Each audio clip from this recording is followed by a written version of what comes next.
बिस्मिल्लाहिर्रहमानिर्रहीम। सबसे पहले तो जो हमारे उस्ताद हज़रत मुफ्ती अब्दुल रहीम साहब ने पैगाम दिया है, मैं उसी को रिपीट करूँगा।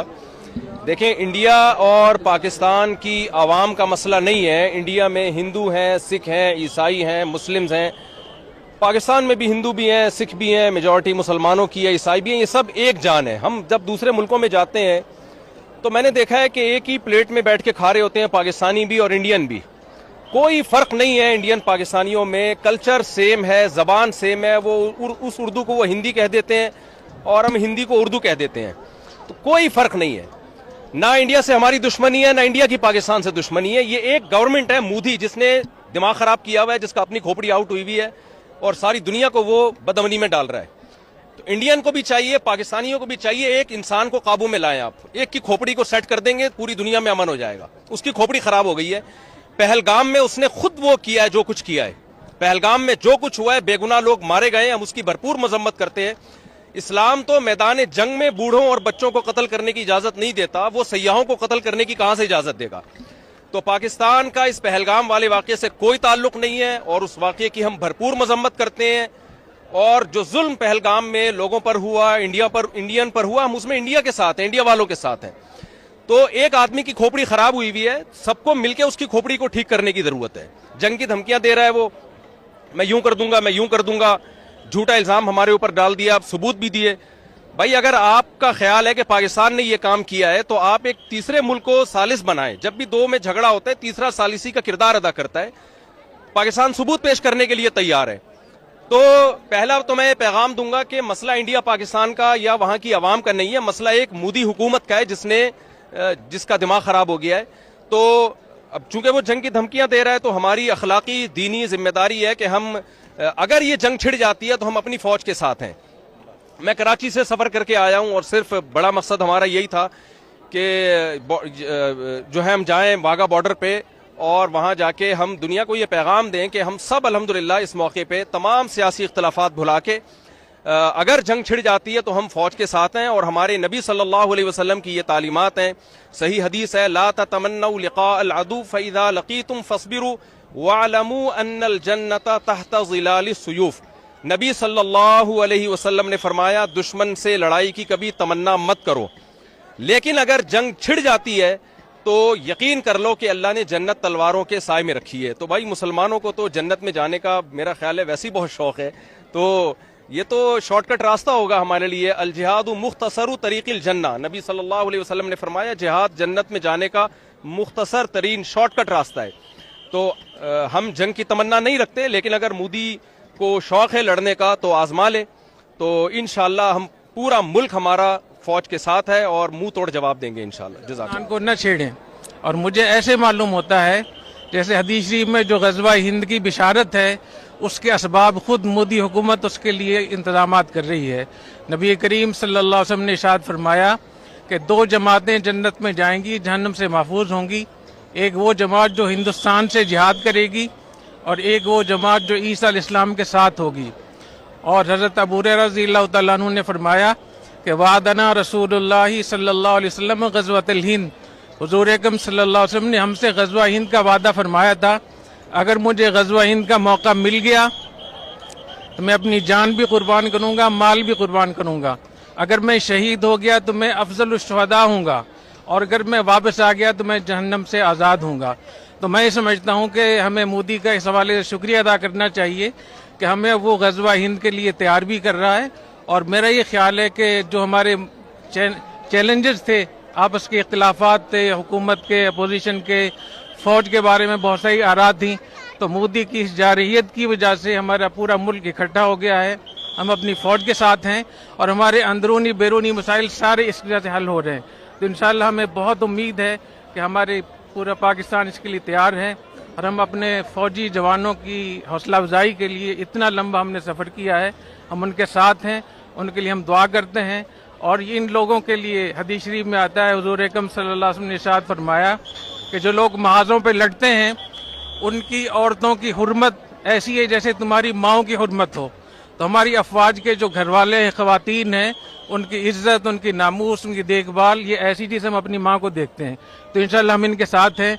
और मैं इस मौके पे कर्नल साहब का बहुत शुक्रिया अदा करता हूँ कि उन्होंने हमें मौका दिया और इतनी ज़बरदस्त परेड हमें दिखाई और जिहाद का एक मंजर था और ग़ज़वा हिंद की शुरुआत है।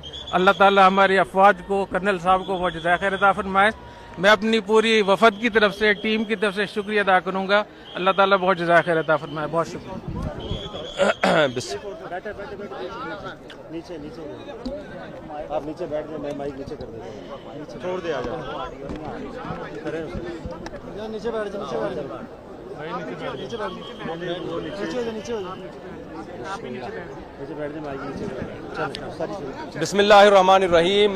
सबसे पहले तो मैं इसका आगाज़ करूँगा कि ऊंचा बोलना। बिस्मिल्लाहिर्रहमानिर्रहीम। सबसे पहले तो जो हमारे उस्ताद हज़रत मुफ्ती अब्दुल रहीम साहब ने पैगाम दिया है, मैं उसी को रिपीट करूँगा। देखें, इंडिया और पाकिस्तान की आवाम का मसला नहीं है। इंडिया में हिंदू हैं, सिख हैं, ईसाई हैं, मुस्लिम्स हैं। पाकिस्तान में भी हिंदू भी हैं, सिख भी हैं, मेजॉरिटी मुसलमानों की है, ईसाई भी हैं। ये सब एक जान है। हम जब दूसरे मुल्कों में जाते हैं तो मैंने देखा है कि एक ही प्लेट में बैठ के खा रहे होते हैं, पाकिस्तानी भी और इंडियन भी।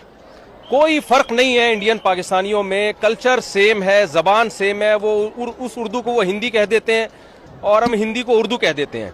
तो कोई फर्क नहीं है। ना इंडिया से हमारी दुश्मनी है, ना इंडिया की पाकिस्तान से दुश्मनी है। ये एक गवर्नमेंट है मोदी, जिसने दिमाग खराब किया हुआ है, जिसका अपनी खोपड़ी आउट हुई हुई है और सारी दुनिया को वो बदअमनी में डाल रहा है। तो इंडियन को भी चाहिए, पाकिस्तानियों को भी चाहिए, एक इंसान को काबू में लाएं। आप एक की खोपड़ी को सेट कर देंगे, पूरी दुनिया में अमन हो जाएगा। उसकी खोपड़ी खराब हो गई है। पहलगाम में उसने खुद वो किया है जो कुछ किया है। पहलगाम में जो कुछ हुआ है, बेगुनाह लोग मारे गए, हम उसकी भरपूर मजम्मत करते हैं।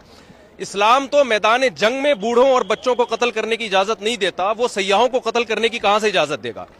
तो पाकिस्तान का इस पहलगाम वाले वाकये से कोई ताल्लुक नहीं है और उस वाकये की हम भरपूर मजम्मत करते हैं।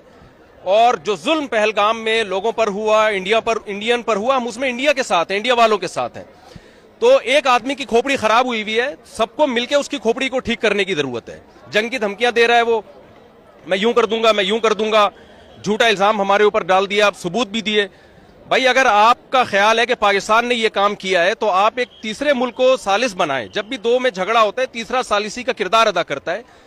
पाकिस्तान सबूत पेश करने के लिए तैयार है। तो पहला तो मैं ये पैगाम दूंगा कि मसला इंडिया पाकिस्तान का या वहां की आवाम का नहीं है, मसला एक मोदी हुकूमत का है जिसका दिमाग खराब हो गया है।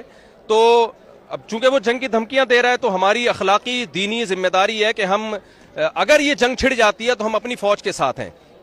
मैं कराची से सफर करके आया हूं और सिर्फ बड़ा मकसद हमारा यही था कि जो है हम जाएं वाघा बॉर्डर पे और वहां जाके हम दुनिया को ये पैगाम दें कि हम सब अल्हम्दुलिल्लाह इस मौके पे तमाम सियासी इख्तलाफात भुला के अगर जंग छिड़ जाती है तो हम फौज के साथ हैं। और हमारे नबी सल्लल्लाहु अलैहि वसल्लम की ये तालीमात हैं, सही हदीस है, ला तमन्नऊ लिक़ा अल अदू फ़इज़ा लक़ीतुम फ़स्बिरू वअलमू अन्नल जन्नत तहत ज़िलाल सुयूफ।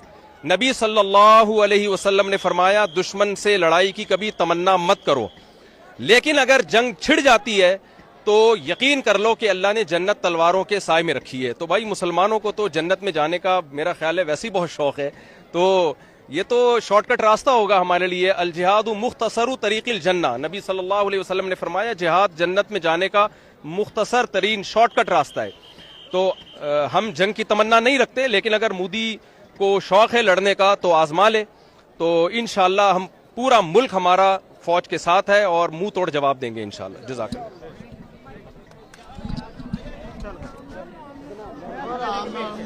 मेरा माइक छुट्टी जाते मेरे माइक के दुश्मन पे छड़ना जरा मैं बच गया।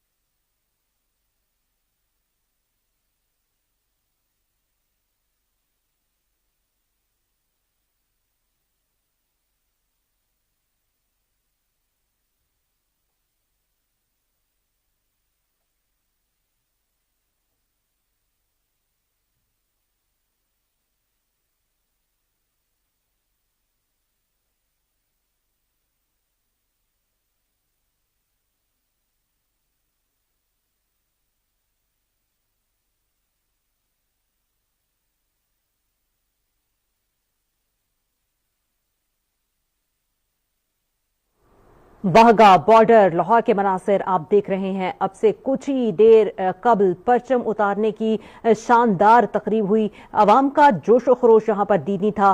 पूरी कौम पाक फौज के साथ सीसा पिलाई दीवार की तरह खड़ी है। भारत को ये मैसेज दिया गया। खवातीन और बच्चों की कसीर तादाद ने शिरकत की इस तकरीब में। जीवे जीवे पाकिस्तान के नारों से फिजा गूंज उठी।